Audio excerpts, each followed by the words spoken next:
Vanessa Bennett smiled as she told the bank manager that her mother had agreed to transfer every dollar Harold left behind into Travis's company. Dorothy turned toward her daughter. What company? Vanessa's smile held. Bennett Family Restoration. We discussed this, Mom. No, we did not.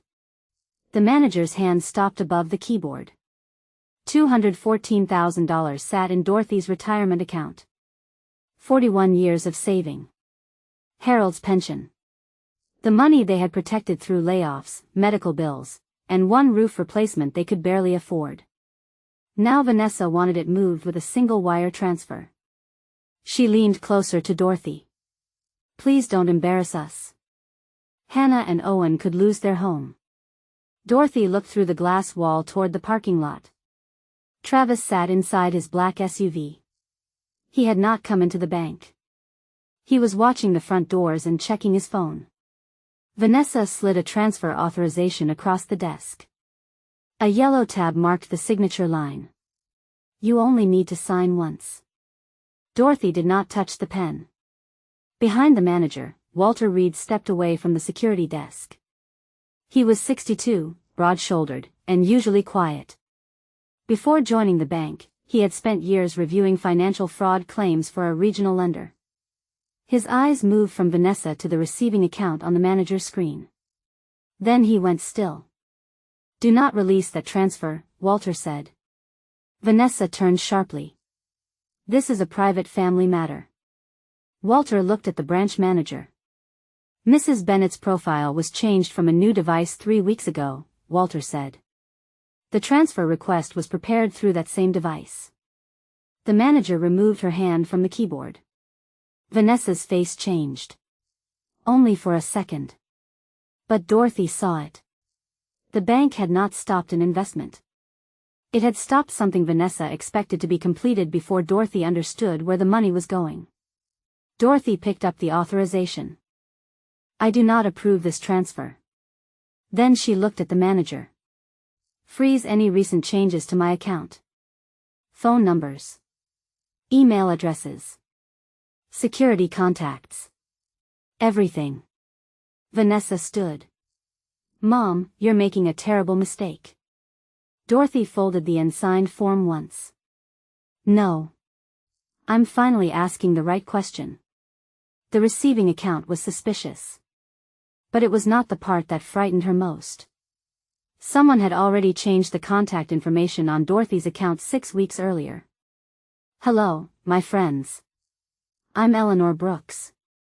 If stories about family, truth, and dignity matter to you, subscribe and stay with me. 6 weeks earlier, Vanessa had come to Dorothy's house carrying a grocery bag and an overdue mortgage notice. She asked for $20,000. Not for herself, she said.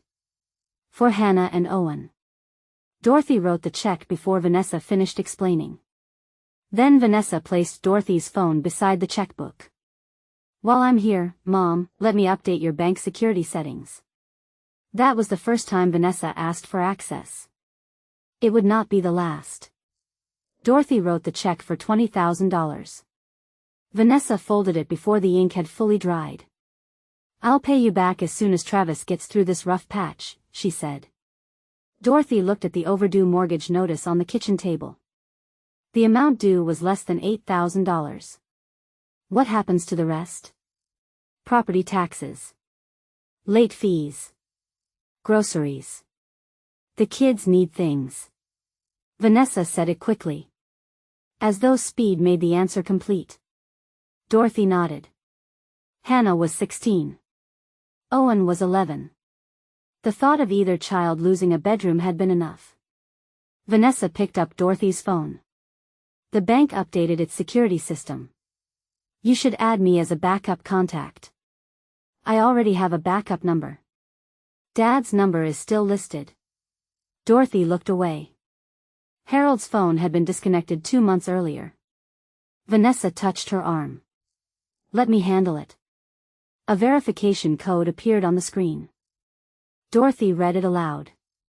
Vanessa entered it, then changed 2 more settings. She did not explain which ones. 3 days later, Dorothy tried to check whether the $20,000 check had cleared. Her password no longer worked. She requested a reset. The bank sent the code to a phone number ending in 42. It was not hers. Dorothy called customer service. The representative asked several identity questions, then paused. Mrs. Bennett, your mobile number and email address were changed last Tuesday. Changed by whom? I can only see that the request was approved through your online profile. I did not approve it. The representative lowered her voice. Because the changes were verified with a security code, I cannot reverse them over the phone. You'll need to visit a branch with identification. That was the first wall. Vanessa had not stolen money in the dark. She had used Dorothy's own phone to make the bank believe Dorothy had invited her inside. Before ending the call, Dorothy asked one more question. Can you see the back of my cleared check? The representative paused while opening the scanned image. I can read the endorsement, she said. For deposit only. Bennett Family Restoration. Dorothy wrote the name on the back of an envelope. Vanessa had said the money was for the mortgage. She had not said anything about a company. That evening, Dorothy called her daughter. Vanessa answered on the fourth ring. Did you deposit my check into Travis's business account? Silence. Then Vanessa sighed.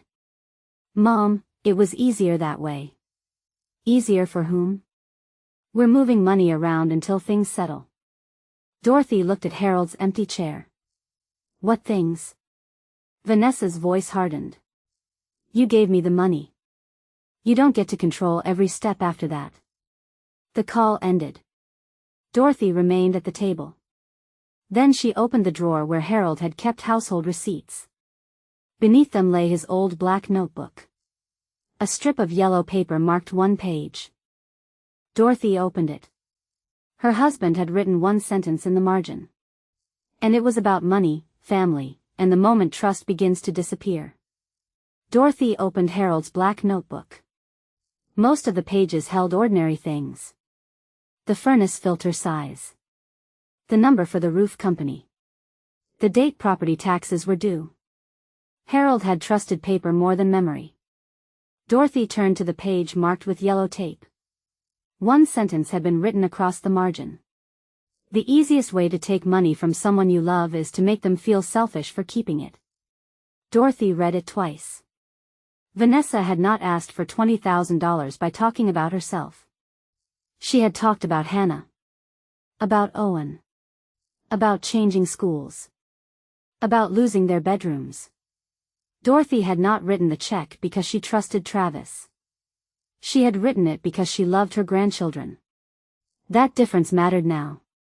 For 31 years, Dorothy had worked in payroll for the county school district. She knew how to read dates, account numbers, and authorization records. She also knew that missing information was sometimes more important than the information someone offered. The next morning, she drove to the bank with her driver's license and Harold's notebook inside her purse. A customer service officer restored Dorothy's phone number and email address. She reset Dorothy's password and removed the unfamiliar Android device. Then she placed a fraud alert on the profile. Any wire transfer or security change would now require Dorothy's approval in person. After that, she printed the account security history. Dorothy placed one finger on the page. Who added this device? The officer looked at the entry. It was approved using a code sent to your phone. The device belonged to an Android phone. Dorothy used an iPhone. The approval had happened at 2:17 on the afternoon Vanessa visited. That was 7 minutes after Dorothy read the verification code aloud. The officer printed another page. Paper statements had been turned off. Transaction alerts had been changed. A new contact number had been added as a recovery option. Dorothy recognized the last 4 digits. Vanessa's phone. She folded the pages and placed them inside the notebook. This was no longer a favor that had become confusing. Someone had changed the way Dorothy received information about her own money. When she returned home, she checked the notebook again. Near the back, 2 pages had been clipped together. The top page was dated 8 months before Harold passed away. Harold had written only 3 lines. Travis asked whether we could temporarily place retirement money in his business account. He said it would make the company look stronger for a lender. I told him no. Dorothy sat very still. Bennett family restoration was not a new idea. Travis had asked Harold for the same kind of money before. And Harold had refused. At the bottom of the page, Harold had written one more note. Vanessa was in the room. Dorothy searched the Ohio Business Registry from her kitchen table. Bennett family restoration had been formed 9 months earlier. Not by Travis. By Vanessa. Her daughter's name appeared as the organizer. The company address was not a job site or an office. It was a rented mailbox beside a grocery store 12 miles away. Dorothy printed the page. Then she compared the formation date with Harold's notebook. The company had been created 11 days after Harold refused to place their retirement money into Travis's business account. That was the second piece of evidence. The request had not disappeared. It had only changed shape. Dorothy called the bank and asked whether an outside account had been connected to hers. The representative confirmed that one had been added. Bennett Family Restoration. Block any transfer to it, Dorothy said. The fraud alert already prevents an outbound transfer without your approval in person, the representative said. I can also flag the linked account for review. But I cannot remove the connection until our fraud team documents how it was added. How soon can they see me? Friday morning. 3 days away. Her money was protected. But the linked account would remain in the record until the bank determined who had authorized it. That was the second wall. Dorothy ended the call when she heard a key turn in the front door. Vanessa entered without knocking. She carried a blue folder and a paper cup of coffee. I brought your favorite, she said. Dorothy looked at the cup. Vanilla latte. Harold had been the one who drank those. Dorothy took her coffee black. Vanessa placed the folder on the table. Travis's lender needs a simple statement confirming that the money is family support. Dorothy opened it. The first page called the payment a temporary investment. The second gave Travis full control over how the money would be used. The final page listed the amount. $214,000. Every dollar in Dorothy's retirement account. You told me this was about your mortgage, Dorothy said. It is. This says business investment. It's all connected. Dorothy turned another page. A wire appointment had already been scheduled for Friday at 10 in the morning. Vanessa had arranged it before asking whether Dorothy agreed. Did your father know about this company? Dorothy asked. Vanessa did not hesitate. He wanted us to be secure. Dorothy thought of Harold's notebook. He had written the opposite. But she did not challenge the lie. Instead, she closed the folder. I'll go to the bank Friday. Vanessa's shoulders relaxed. Thank you, Mom. She collected the papers and left.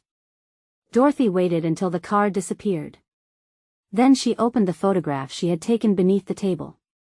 At the bottom of the wire form was a handwritten note. Customer may resist. Daughter will explain. Dorothy enlarged the image. The handwriting was not Vanessa's. It belonged to someone at the bank. Dorothy called Julia Harper the next morning. Julia had handled Harold's estate after his death. She listened without interrupting. Then Dorothy sent her the photograph of the wire form. Julia enlarged the note at the bottom. Customer may resist. Daughter will explain. There are initials beside it, Julia said. M.P. Dorothy returned to the bank before lunch. Julia met her in the parking lot. Inside, they asked to speak with the employee who had prepared the wire appointment. Her name was Marissa Pike. She looked at the photograph and recognized the note immediately. I wrote that, she said. Dorothy kept her voice calm. Who told you I might resist? Marissa glanced toward the branch manager. Your daughter. The answer settled across the desk. Vanessa had visited the bank 4 days earlier. Alone. She had brought Dorothy's account number, a copy of her driver's license, and Harold's death certificate. She told Marissa that Dorothy had already agreed to invest in the family company. She said you became nervous around financial decisions, Marissa explained. She asked me to keep the appointment simple and let her do most of the talking. Julia leaned forward. Did Mrs. Bennet ever speak with you? No. Did she approve the appointment? Marissa looked down. No. That was the first answer. Vanessa had not simply helped with a transfer Dorothy requested. She had built the transfer before Dorothy entered the room. Julia asked for the appointment record to be preserved. The branch manager agreed. But he would not release camera footage or internal notes without a formal review. That was another wall. Outside the bank, Julia opened a legal pad. Do not cancel Friday's appointment yet. Dorothy looked at her. You want me to go? I want the bank to hear you refuse in person.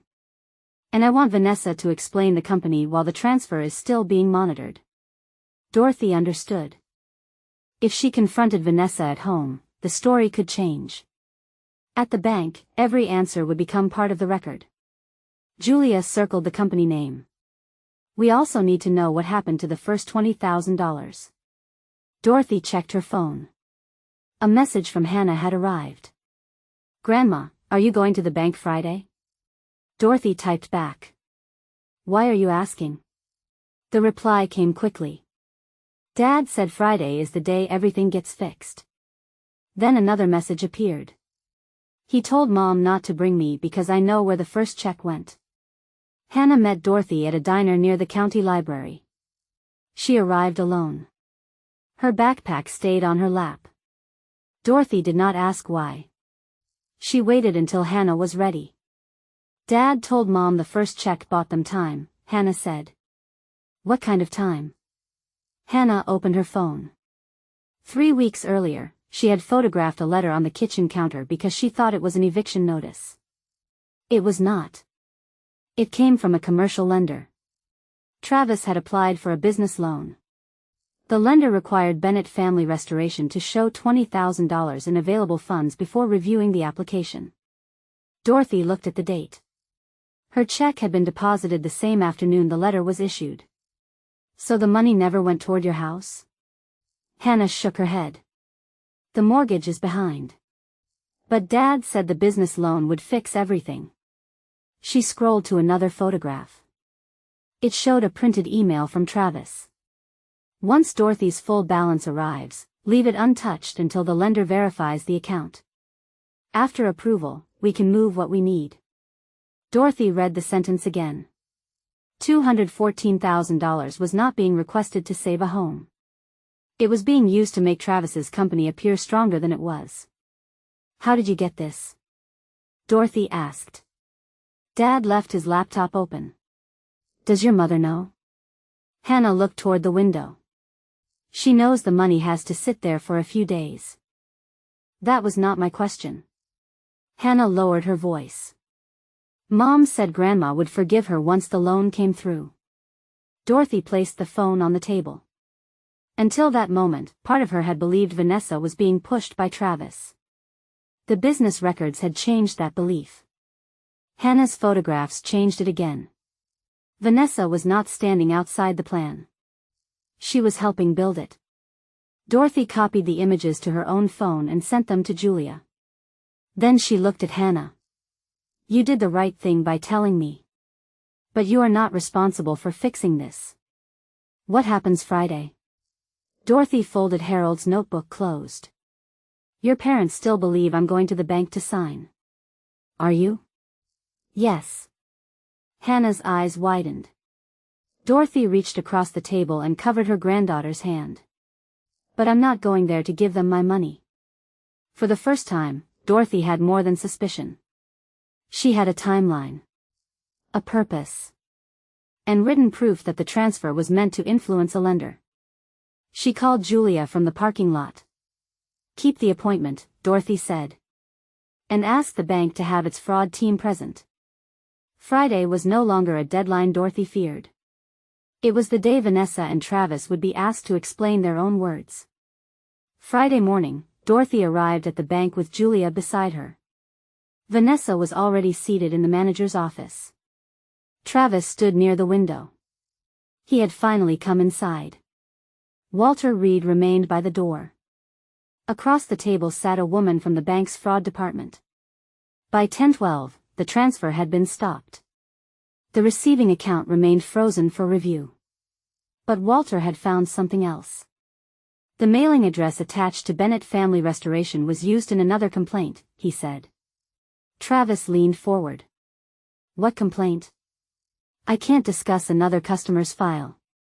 That was the third wall. The bank could protect Dorothy's money. It could not yet explain what the receiving account had been used for. Julia asked the fraud officer to preserve every login record, device approval, and transfer instruction connected to Dorothy's profile. Travis opened a folder. My mother-in-law approved this investment in writing. He placed a printed email on the table. The message came from Dorothy's email address. I agree to place my retirement funds into Bennett Family Restoration until the business loan is approved. Dorothy read the date. The email had been sent 6 weeks earlier. At 2:23 in the afternoon. 6 minutes after Vanessa added her phone as a recovery device. I did not write this, Dorothy said. Vanessa crossed her arms. It came from your account. Julia turned to the fraud officer. Can you identify the device used to access that email? The woman checked the internal report. An Android phone. Dorothy placed her own phone on the table. It was an iPhone. Then she looked at Vanessa. Show them your phone. Vanessa did not move. Travis spoke first. This proves nothing. Families share devices. No, Dorothy said. Families share meals. They share rides. They do not share consent. The fraud officer slid a formal dispute statement toward Dorothy. She signed it. This time, no one placed a yellow tab above her name. No one told her where to write. She made the decision herself. Travis gathered his papers. Then his expression changed. Hannah gave you those photographs, didn't she? Dorothy did not answer. But the question told Julia what she needed to know. Travis had recognized the evidence. And he already knew where it came from. Vanessa stood. You had no right to involve my daughter. You involved her when you used her home to pressure me, Dorothy replied. Vanessa walked out without another word. Dorothy's phone vibrated before the office door closed. The message came from Owen. Mom took Hannah's phone. She says Hannah is not allowed to see you anymore. Dorothy looked at the screen. Vanessa had failed to reach the money. Now she was reaching for the grandchildren. By Monday morning, the bank had completed its first review. Walter Reed met Dorothy and Julia in a small conference room behind the teller line. He placed 3 pages on the table. The transfer was never described to the lender as temporary, he said. Dorothy looked at the first page. It was a source of funds statement for Bennett Family Restoration. The document said the $214,000 would be a permanent capital contribution. Not a short-term deposit. Not a family loan. Permanent. Julia pointed to the final paragraph. Once the money entered the business account, Dorothy would have no automatic right to withdraw it. The funds could be used to pay company obligations, including older debts. Dorothy looked at Vanessa's signature near the bottom. Her daughter had signed as the company organizer. She knew, Dorothy said. Julia nodded. She certified that the money would belong to the company. Walter turned over the second page. It showed a private lender with a claim against the business account. If Dorothy's money arrived, the lender could restrict the account until Travis met certain payment terms. The money would not have sat there for a few days. It could have been locked in place the moment it appeared. Dorothy pressed her fingertips against Harold's notebook inside her purse. Vanessa had asked her to save the grandchildren's home. But the paperwork did not protect Hannah or Owen. It protected Travis's company. Walter placed the third page in front of her. A declaration had been uploaded with the loan file. It stated that Dorothy understood the risks and did not expect repayment. Her name appeared beneath it. The signature was not hers. But Vanessa's name appeared on the witness line. Dorothy read it once. Then again. Travis had created the pressure. Vanessa had turned that pressure into paperwork. That was the major truth. Her daughter had not merely believed a promise. She had helped make the promise look real. Dorothy signed a request preserving every document. When she returned home, the back door was unlocked. The kitchen drawer stood open. Harold's notebook was gone. Vanessa had entered with the spare key she never returned. Dorothy's phone rang. It was her daughter. "You involved the bank, a lawyer, and my own child," Vanessa said. "Now we handle this inside the family. Where is your father's notebook?" A pause. Then Vanessa answered. "Come to dinner tonight." Alone. The call ended. A photograph arrived seconds later. Harold's notebook sat on Vanessa's dining table. Beside it was a paper shredder. Dorothy arrived at Vanessa's house at 7 that evening. Julia waited in her car 2 blocks away. Dorothy had shared her location and promised to leave if Travis blocked the door. Inside, Harold's notebook sat in the center of the dining table. The shredder was plugged in beside Travis's chair. Hannah and Owen were nowhere in sight. Vanessa placed a document in front of Dorothy. "We can end this tonight." The first paragraph said Dorothy would withdraw her complaint against the bank transfer. The second described the $20,000 as a gift. The final paragraph said she had willingly offered her retirement money to Bennett Family Restoration. Dorothy looked up. "None of this is true." Travis folded his hands. "It will become true when you sign it." Vanessa moved Harold's notebook closer to the shredder. "Sign, and you get Dad's notebook back. We also stop keeping the kids away from you." Dorothy looked toward the hallway. "Where are they?" "At Melissa's house," Vanessa said. "They don't need to hear another argument." Dorothy had never met anyone named Melissa. Vanessa realized her mistake too late. "Hannah and Owen are here," Dorothy said. No one answered. A floorboard creaked upstairs. Travis opened Harold's notebook and removed one page. It was the note about his earlier request for retirement money. He fed the corner into the shredder. The machine pulled the paper halfway down. Then he stopped it. "This does not need to become uglier." Dorothy watched the page hanging between 2 sets of blades. Harold's handwriting remained visible. Only the final line had disappeared. Vanessa was in the room. Dorothy could save the notebook by surrendering control of her money. Or she could leave the notebook behind and force them to explain the paperwork somewhere they could not control the conversation. She picked up the unsigned agreement. "I will discuss this tomorrow." Travis leaned back. "Here." "No." "At the lender's office." Vanessa stared at her. Dorothy continued. "If I am expected to place $214,000 into your company, the lender can explain every page to me directly." Travis and Vanessa exchanged a quick look. They believed she was weakening. That was useful. 10 tomorrow morning, Travis said. Dorothy folded the agreement and placed it in her purse. She left Harold's notebook on the table. Outside, she called Julia. "They think I'm going to sign." "Are you?" "No." Dorothy looked back at the upstairs window. A curtain moved. "But tomorrow, Vanessa will have to choose between protecting Travis and telling the truth in front of her own children." Then Julia gave her one more piece of news. The lender had already prepared a final document. Dorothy's name was on the personal guarantee. At 10 the next morning, Dorothy entered the lender's conference room with Julia beside her. Vanessa and Travis were already seated. Hannah and Owen sat near the wall. Vanessa had brought them. She still believed their presence would make Dorothy surrender. A loan officer named Karen Mills placed the personal guarantee in the center of the table. Mrs. Bennett, this document makes you responsible for the company's debt if the business cannot repay it. Dorothy looked at the signature line. Her name had already been typed beneath it. I never agreed to guarantee anything. Travis answered before Karen could speak. She agreed by email. Julia placed a printed login report beside the guarantee. The email came from an Android phone connected 6 minutes after Vanessa changed Dorothy's recovery number. Vanessa looked at Travis. He kept his eyes on the document.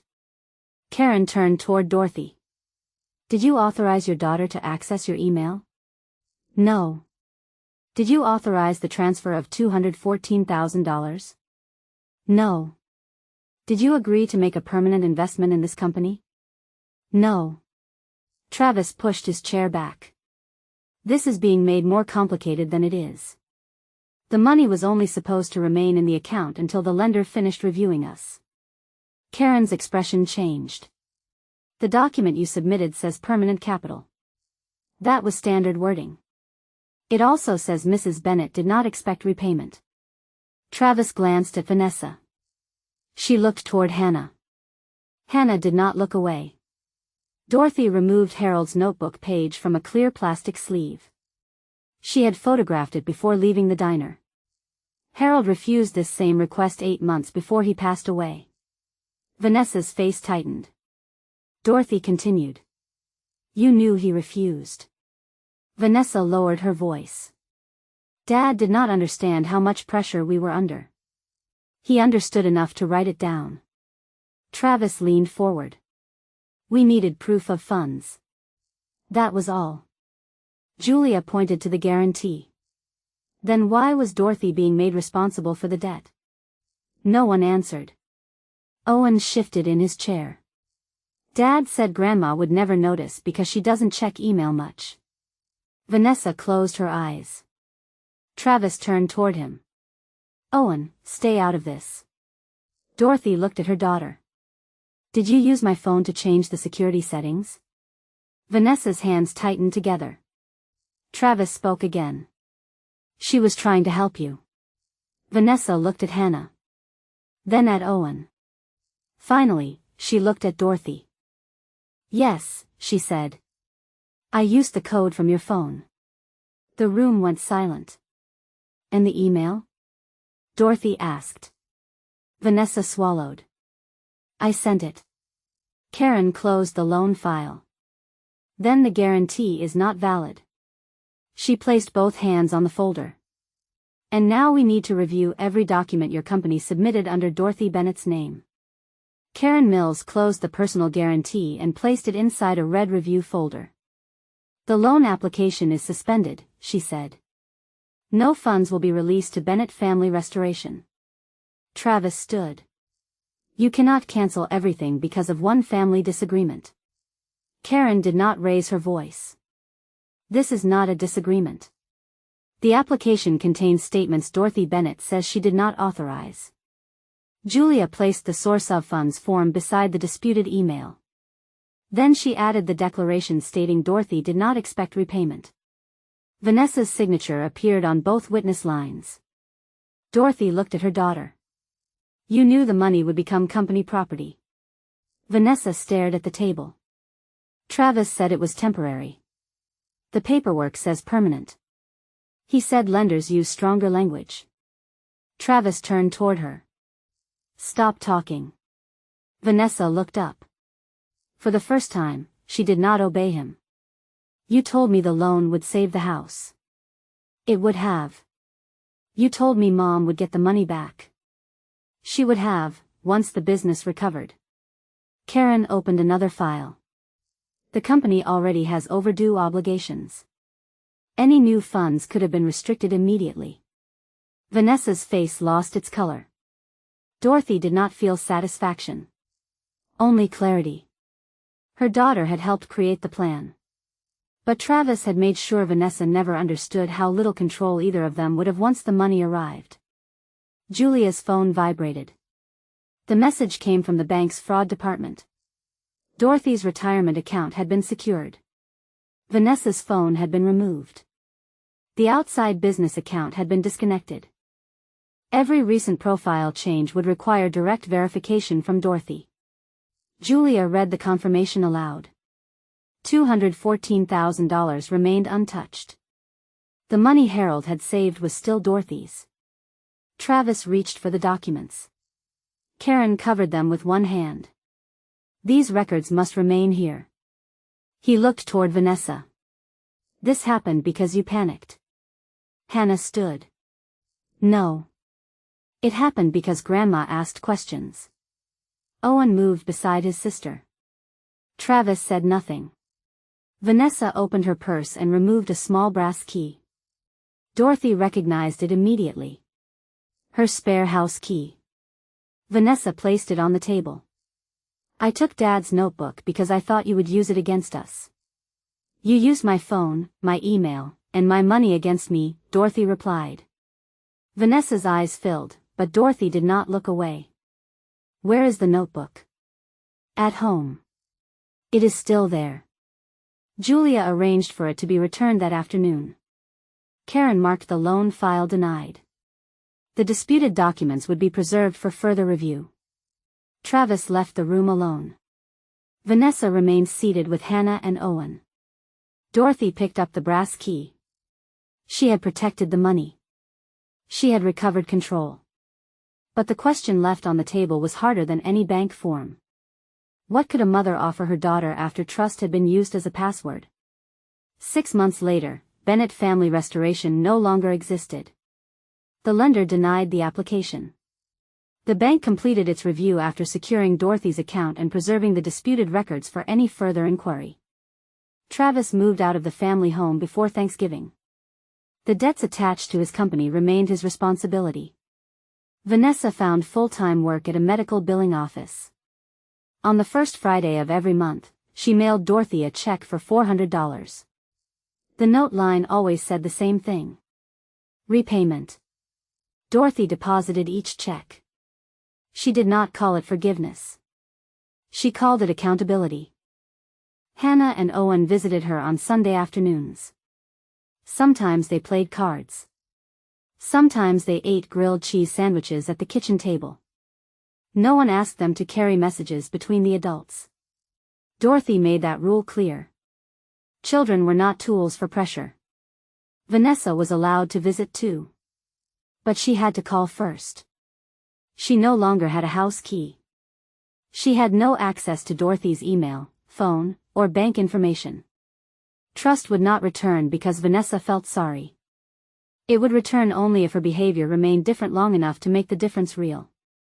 One afternoon, Vanessa brought Harold's black notebook back. The damaged page was still inside.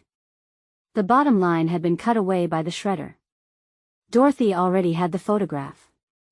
She placed the original page inside a clear sleeve. I thought keeping this would protect us, Vanessa said. No, Dorothy replied. You thought destroying evidence would protect the story you wanted me to believe. Vanessa lowered her eyes. Do you think you'll ever forgive me? Dorothy closed the notebook. I am trying to forgive the daughter who was afraid of losing her home. Vanessa looked up. But I will not pretend that fear gave you permission to use my trust. They sat quietly for a moment. Then Dorothy poured 2 cups of coffee. She did not hand Vanessa a key. She did not share a password. But she allowed the conversation to continue. That was the second chance she was willing to offer. Later that evening, Dorothy returned Harold's notebook to the kitchen drawer. Beside it, she placed the brass key Vanessa had surrendered. The key no longer opened the new lock. Dorothy kept it as a reminder. A person could love someone and still change the door. Hello, my friends. I'm Eleanor Brooks. I've learned that forgiveness may reopen a conversation, but trust only returns when behavior changes. Dorothy protected her savings without closing her heart completely. Do you believe she was right to let Vanessa back into her life under strict boundaries? Or would using her mother's identity and trust have ended that relationship for good? I'd like to hear what you would have done in Dorothy's place. Until next time, take care of yourself and your peace.